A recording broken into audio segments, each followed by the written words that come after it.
Olá, meus queridos, a paz do Senhor Jesus. Nós estamos alegres na presença do nosso Deus. Quero agradecer você por sempre estar conosco e você que tem assim, de uma forma muito especial, você tem curtido os nossos vídeos, você tem se tornado membro tanto do nosso grupo no Facebook, como também na página Assembleia de Deus Luz do Mundo, como também um inscrito no canal Ministério Luz do Mundo. Agradeço a Deus pela sua vida e pelo tempo que você tem investido no reino de Deus, quando você para um pouco para ouvir a palavra de Deus. Queridos, nós estamos com uma série de mensagens falando sobre os anônimos ou quase anônimos, e já estamos no 10º, ou seja, no 9º personagem. Falamos de 6 personagens do Antigo Testamento e já estamos no 3º personagem do Novo Testamento. Falamos de Epafrodito no Novo Testamento, falamos de Lídia, uma mulher hospitaleira, e hoje nós falaremos sobre Malco, o servo do sumo sacerdote. João, capítulo de número 18, o versículo 10, fala da história ou faz citação de Malco. É importante lembrarmos que Malco, ele não era um soldado. Malco, ele era um servo do sumo sacerdote. Ele era um estudante da Torá. Ele estava estudando para tornar-se sacerdote. E é importante pontuarmos que o sacerdote, ele não poderia ser de qualquer tribo. O sacerdote, especificamente, ele seria da tribo de Levi. Eles descendem desse povo e a Bíblia nos diz que a tribo de Levi, ela era a herança do Senhor. A herança deles era o Senhor. E Malco, ele era uma pessoa escolhida para o sacerdócio. Não foi feita uma seleção. Malco não foi aquela pessoa que foi escolhida porque era uma pessoa boa ou porque alguém foi com a cara dele.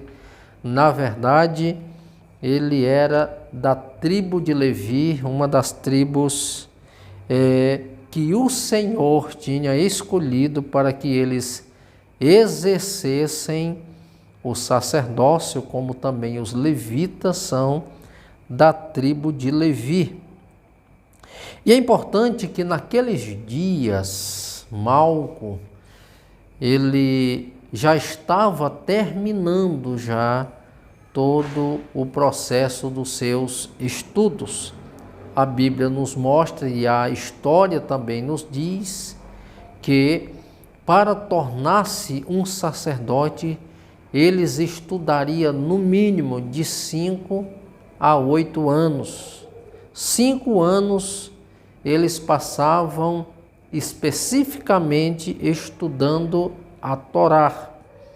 Já nos próximos restantes dos 3 anos, eles começavam a exercer algumas funções no templo, como participar dos cerimoniais, fazer a questão de acender a lâmpada, a questão de acender o fogo do altar. Então, eles já tinham algumas funções. E é importante que Malco, ele já estava no último ano para tornar-se sacerdote. Quando eles estavam no último ano, eles saíam para atender algumas chamadas ou sobre uma ordem do sumo sacerdote, quando o sumo sacerdote não poderia comparecer, então eles mandavam aquele aprendiz, que no caso era Malco. E é importante lembrarmos também que Malco, ele era conhecido como comandante do templo. Ele exercia essa função, conhecido como comandante do templo. Ele era uma pessoa de destaque. Ele já era uma das pessoas que já tinha algum destaque entre os demais. Eu estou falando tudo isso para que você entenda a importância dessa posição que ele ocupava. O sonho deles chegar ali de ser um sacerdote. Os sacerdotes, eles eram autoridades em Israel. Eles eram o responsável no exercício do cumprimento das leis em Israel. Ele era o juiz, era ele quem julgava a questão do povo. E é importante observarmos que havia entre essas tribos, ou seja, nessa tribo, este grupo, havia suas organizações. Observe que os sacerdotes, observe que havia 3 grupos específicos. Mas antes disso, eu quero mencionar que havia sumo sacerdote, sacerdote e levitas. E os levitas, eles eram divididos em 3 grupos: os gersonitas, os coatitas e os meraritas. São 3 grupos de levitas que eles ocupavam as suas funções no templo. E o importante é que eles não tinham divergência na questão do trabalho. No exercício das suas funções, não tinha essa divergência. Cada um fazia aquilo que era lhe designado dentro de uma ordem, de um tempo, para que houvesse uma harmonia naquilo que eles estavam apresentando ao Senhor. É importante que nesta organização, e é importante destacar, eu quero frisar aqui esse segundo ponto, destacar uma coisa importante: os que trabalhavam direto com o sumo sacerdote. Então havia essa hierarquia e essa organização. E é importante nós falarmos sobre isso, que trabalhavam, primeiro, era o comandante do templo, o segundo, chefe das sessões semanais e dos cerimoniais. Era em torno de 24 líderes. E ainda tinha os 7 vigilantes e os 3 tesoureiros. Esses 24 líderes, eles trabalhavam por turno, no turno de 12 horas. Havia o comandante do templo e também havia os 7 vigilantes, que eram aquelas pessoas que eram responsáveis por vigiarem, guardarem as mediações internas do templo.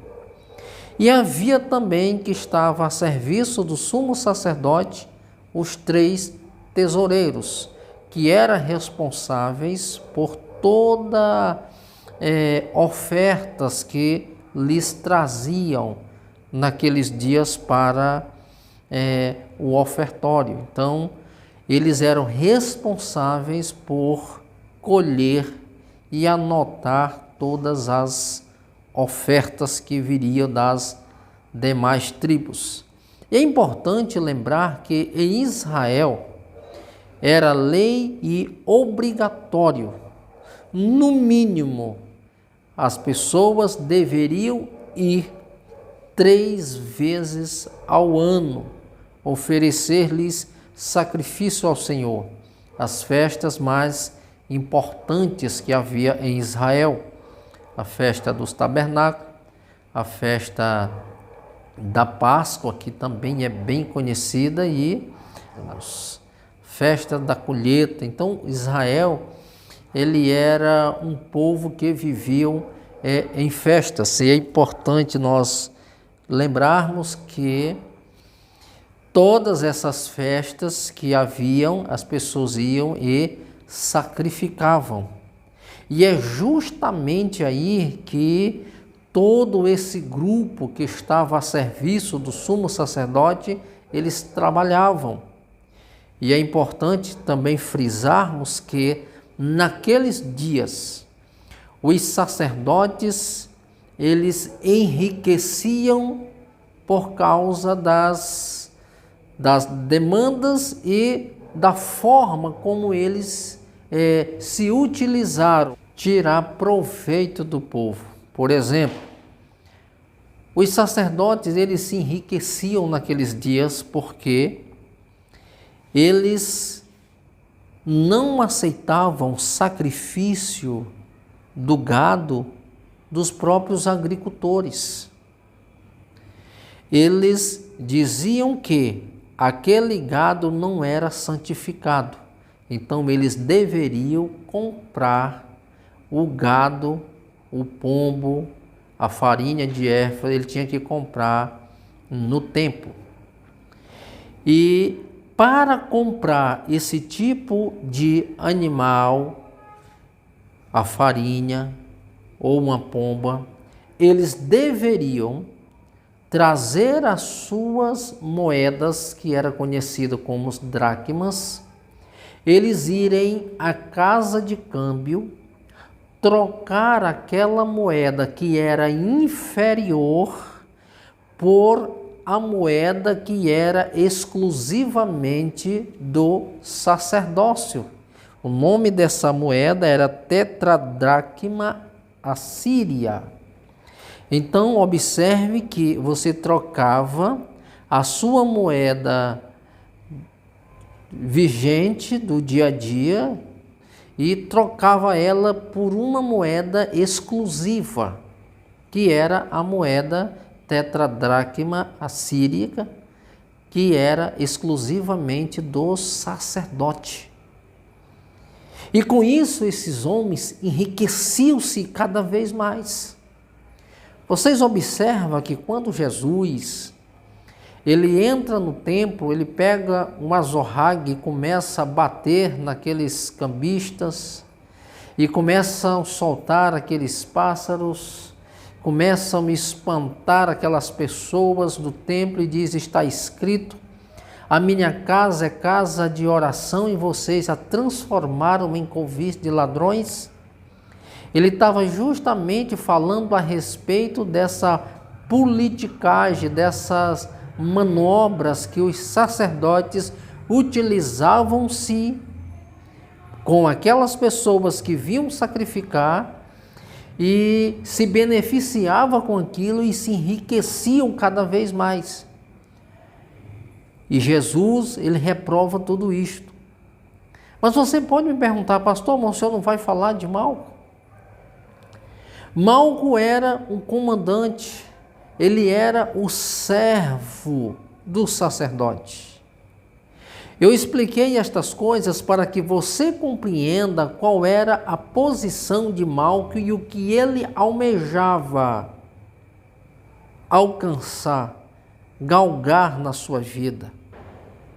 E quando recebem uma ordem do sumo sacerdote que eles deveriam prender um certo nazareno, um certo rabino, mestre, que estava causando arruaças, levando multidões, como eles mesmos disseram, perturbador da ordem. Então Jesus, ele estava no jardim quando toda aquela comitiva, eles foram prender Jesus. E quando eles chegam ali, Jesus diz: a quem buscai? E eles disseram: Jesus de Nazaré. Ele disse: sou eu. E afastando-se, não ficou nenhum homem em pé. Então Jesus, ele pergunta novamente: a quem buscai? E eles disseram: Jesus de Nazaré. Ele disse: eu já disse que sou eu. E naquele momento, Malco, ele veio na incumbência de prender Jesus. Porém, Pedro estava ali para impedir de que Jesus ele fosse preso. Pedro, ele tira a sua espada e desfere contra Malco. Alguns, já vi até pregadores dizendo que a ideia de Pedro não era cortar-lhes a orelha de Malco. Ele botou foi para justamente matar Malco. Mas por alguma razão a espada pegou-lhes na orelha, e João ele descreve claramente dizendo: na orelha direita. É importante você observar este detalhe, a orelha direita. E naquele momento, queridos, eu quero que você entenda a importância de uma pessoa que pode até ir prender Jesus, mas Jesus não permite que aquela pessoa seja prejudicada. Naquele momento que Pedro ele corta a orelha do sacerdote, todo o sonho de Malco naquele momento, os seus 7 anos de estudo e há poucos dias de uma consagração tinha ido embora. Todo o sonho pelo qual ele investiu, ele sonhou, ele esperou por aquele momento de uma consagração, de ser um sacerdote, tinha ido embora. Como naquele momento que Malco com certeza coloca a mão na sua orelha, e o que sai simplesmente é sangue, e ele caçando, com certeza, estou conjecturando, aquela orelha que tinha caído, e com certeza no seu coração, na sua mente, dizendo: o meu sonho se acabou. Tudo aquilo que eu sonhei, tudo aquilo que eu me investi, o sonho da minha família, o sonho, quem sabe, dos meus pais, eles investiram tanto tempo, eles sonharam, com certeza, festa estava sendo preparada porque o meu filho vai se tornar um sacerdote, um homem de destaque, uma pessoa importante. Mas a Bíblia diz, mostra que Pedro ele corta a orelha de Malco, que naquele momento tudo que ele tinha sonhado se acabou. O sonho de Malco de ser um sacerdote já estava sendo destruído. Por que você está dizendo isso, pastor? Porque a palavra de Deus ela nos diz em Levítico capítulo 21, do 17 ao 21, que todo sacerdote ele não deveria ter nenhum defeito.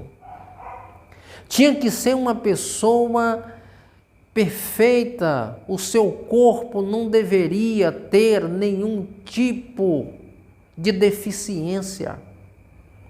Porque Levítico capítulo 14, verso 17 nos diz que quando o sacerdote ele era consagrado, o óleo descia sobre a ponta da orelha direita. Observe que o ponto principal para onde o óleo iria descer, ser despejado. Pedro tirou, Pedro cortou. Imagine como era que estava o pensamento desse homem. O que passou na cabeça de Malco naquele momento. Eu estou falando para pessoas que por alguma razão o seu maior sonho, tudo aquilo que você tinha investido, que você tinha projetado, que você tinha sonhado, você planejou, você arquitetou, você investiu tempo, até mesmo dinheiro, e de repente parece que as coisas, ela saiu do seu controle, e você agora está em uma condição como estava Malco, em nenhuma condição, sem nenhuma reação. Mas eu quero te dar uma boa notícia. Malco estava diante de Jesus. Malco estava diante daquele que é especialista em realizar sonho. Malco estava diante daquele que não vai permitir que os teus planos sejam frustrados, que os teus sonhos sejam destruídos. Aquilo pela qual você investiu tempo, você se projetou, você se planejou. Jesus não vai permitir que o teu sonho possa se esvair por questões de segundo. Você não vai voltar para o templo da onde você veio sem a tua vitória. Você não vai sair da presença de Jesus sem o seu milagre, porque Jesus, Ele é o Senhor dos milagres, que realiza milagres. Jesus, Ele é inigualável, porque Ele jamais permitirá que alguém saia da sua presença de mãos vazias. Na concepção de Malco, tudo que ele projetou e sonhou tinha ido embora. Foi um membro que foi tirado, a orelha que foi cortada. Mas agora Jesus estava colocando no lugar a orelha de Malco. Você que está me ouvindo, você que até mesmo diz, tudo que eu projetei, tudo que eu sonhei, acabou, foi embora, não tem mais jeito. Jesus, Ele é o Senhor dos milagres, Ele coloca a orelha no lugar, Ele realiza milagres. Você pode até ter pensado que o teu sonho se acabou, mas Jesus está dizendo, sou eu que dou a última palavra. Aquelas pessoas saíram para aprender Jesus, mas Jesus, Ele não permitiu que aquele sentimento que havia nas pessoas de prender Ele não permitiu que aquilo invadisse o seu coração. Ele estendeu a mão para aquele que iria lhe conduzir ao templo, que até mesmo conduzir as autoridades para ser preso. Mas Jesus, diante daquela situação, Ele cura, Ele coloca de volta a orelha de Malco. Jesus, na minha e na tua vida, está colocando as coisas nos trilhos, no lugar que aonde elas não deveriam ter saído. Alguém tentou tirar de você aquilo que te daria a legalidade, a legitimidade para você ser o que você sonhou. Alguém tirou isso. Mas Jesus está restituindo. Jesus está colocando de volta no lugar para que você compreenda que o Senhor Jesus, Ele é o Deus Todo-Poderoso e Ele pode realizar, sim, milagres na vida daqueles que precisam de um milagre. Malco poderia até imaginar que tudo tinha se acabado. Era o pensamento dele, era a posição dele, era o posicionamento dele. Jesus, Ele muda a história. Jesus, Ele muda o quadro da nossa vida. Por isso que nós olhamos para Malco como uns. Queridos, que Deus em Cristo nos abençoe de forma poderosa, grandiosa, e que você continue assistindo e aprendendo da palavra de Deus. É uma breve meditação a respeito deste homem chamado Malco, servo do sumo sacerdote, mas que nos trouxe lições, que mesmo sabendo que as coisas ela pode ter saído do curso, mas Jesus coloca de volta no lugar. Que Deus em Cristo te abençoe de forma poderosa, em nome do Senhor Jesus.